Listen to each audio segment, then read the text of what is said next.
जय श्री श्याम, राधे राधे, जय श्री हरि। आज हम सुनेंगे जन्माष्टमी की पावन कथा।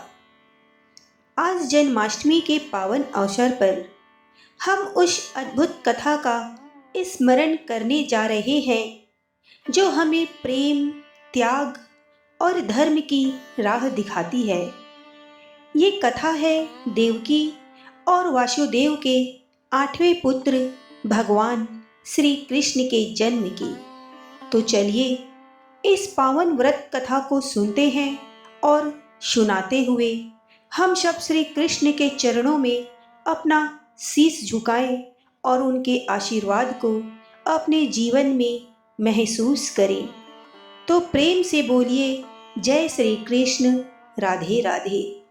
और उससे पहले दोस्तों, आज जन्माष्टमी की मेरे सभी प्रिय दोस्तों को हार्दिक शुभकामनाएं। दोस्तों, कथा को आरंभ करें उससे पहले वीडियो को दिल से एक लाइक जरूर कीजिएगा। एक बार इंद्र ने मुनियों में श्रेष्ठ नारद जी से कहा कि हे ब्रह्मपुत्र, सभी शास्त्रों के ज्ञाता, आप मुझे उस उत्तम व्रत के बारे में बताइए जिससे मनुष्यों को मुक्ति और मोक्ष प्राप्त हो सके। तब नारद जी ने इंद्र की बात सुनकर कहा कि त्रेता युग के अंत और द्वापर युग के प्रारंभ में कंस नाम का एक अत्यंत ही पापी और दुराचारी राजा हुआ करता था।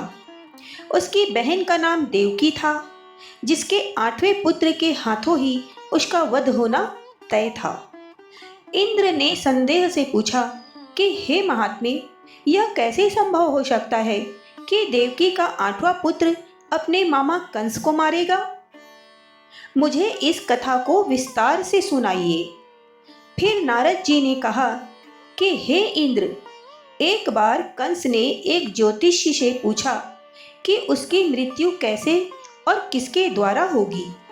तब ज्योतिष ने कहा कि हे दानों में श्रेष्ठ कंस, तुम्हारी बहन देवकी के गर्भ से जो 8वां पुत्र उत्पन्न होगा वह संसार में श्री कृष्ण के नाम से विख्यात होगा और वही एक समय सूर्योदय काल में तुम्हारा वध करेगा।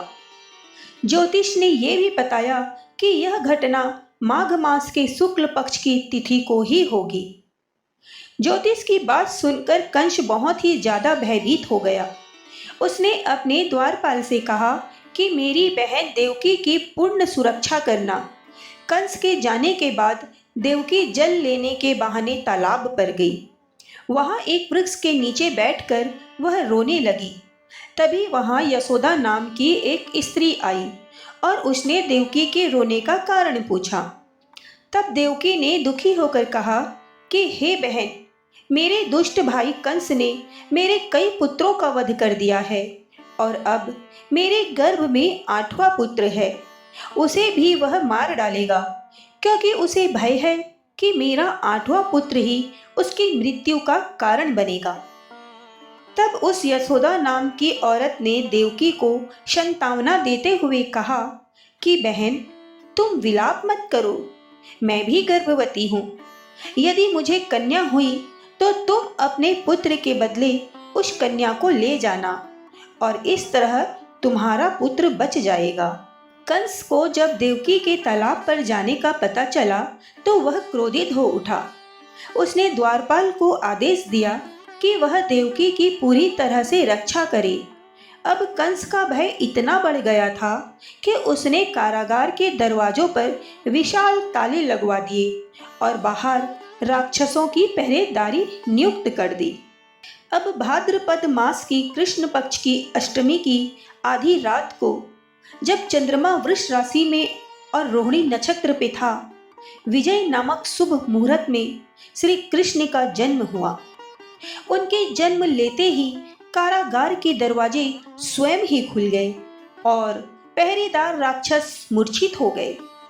देवकी ने अपने पति वासुदेव से कहा कि हे स्वामी, आप इस पुत्र को गोकुल लेकर जाएं और वहां यशोदा को दे दें और बदले में उनकी कन्या को हमारे पास ले आइए। वासुदेव ने बालक कृष्ण को सूप में रखकर यमुना को पार किया। वो यमुना जो बाढ़ग्रस्त थी, लेकिन बालक के चरणों का स्पर्श होते ही वो शांत हो गई। वसुदेव गोकुल पहुंचे और नंद के घर में प्रवेश कर श्री कृष्ण को यशोदा को दिया और उनकी कन्या को लेकर वापस कंस के कारागार में आ पहुंचे। जब सुबह द्वारपालों ने देवकी के गोद में उस कन्या को देखा तो उन्होंने कंस को तुरंत सूचित किया। कंस ने स्वयं जाकर देवकी की गोद से उस कन्या को छीना और उसे चट्टान पर पटक दिया, लेकिन वह कन्या विष्णु जी की माया से आकाश की ओर चली गई और विद्युत के रूप में प्रकट होकर कंस से कहा, हे दुष्ट, तुझे मारने वाला गोकुल के नंद ग्रह में उत्पन्न हो चुका है और तेरी मृत्यु निश्चित है। इस आकाशवाणी को सुनकर कंस ने श्री कृष्ण के वध करने के लिए पूतना और अरिष्ट जैसे कई राक्षसों को गोकुल भेजा, पर वे सभी श्री कृष्ण के हाथों मारे गए। अपने बलवान राक्षसों की मृत्यु से कंस अत्यधिक भयभीत हो गया था। उसने नंद को अपने पास बुलाया और कहा कि यदि तुम्हें अपने प्राण बचाने हैं तो पारिजात के पुष्प ले आओ। नंद ने ऐसा ही होगा कहकर घर की ओर प्रस्थान किया। श्री कृष्ण ने यह बात सुन ली थी। एक दिन कृष्ण ने जानबूझकर अपनी गेंद को यमुना में फेंक दिया ताकि वे पारिजात पुष्प लाने के बहाने यमुना में जा सके। वे कदम्ब के वृक्ष पर चढ़कर यमुना में कूद पड़े। यमुना के भीतर कृष्ण का सामना कालिया नाग से हुआ। कृष्ण ने कालिया नाग को पराजित कर उसके फन पर नृत्य किया और उससे पारिजात के बहुत से पुष्प लिए। जब कृष्ण ने कालिया नाग के फन पर नृत्य करते हुए यमुना के ऊपर आए तो कालिया के फुंकार से तीनों लोग कांप उठे। कृष्ण ने कालिया को यमुना के मध्य जलाशय में वापस भेज दिया। इधर कंस ने मथुरा में मल्ल युद्ध का आयोजन किया। कृष्ण और बलराम भी वहां पहुंचे।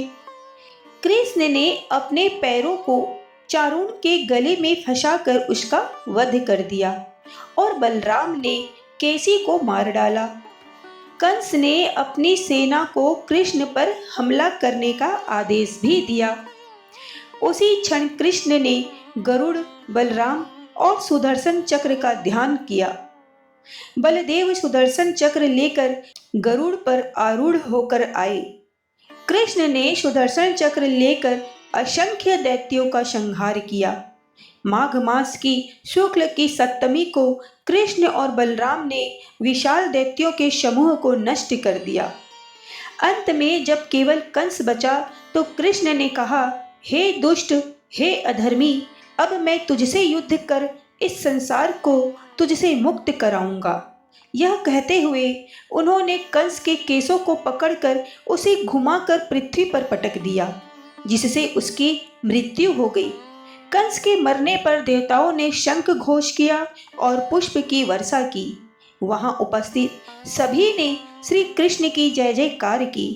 नंद देवकी, वसुदेव और यशोदा सहित पूरे संसार ने हर्ष पर्व मनाया। तो ये थी कृष्ण जन्माष्टमी की व्रत कथा। उम्मीद है आप सबको यह जरूर पसंद आई होगी। मिलते हैं अगली वीडियो में, तब तक के लिए जय श्री कृष्ण, राधे राधे।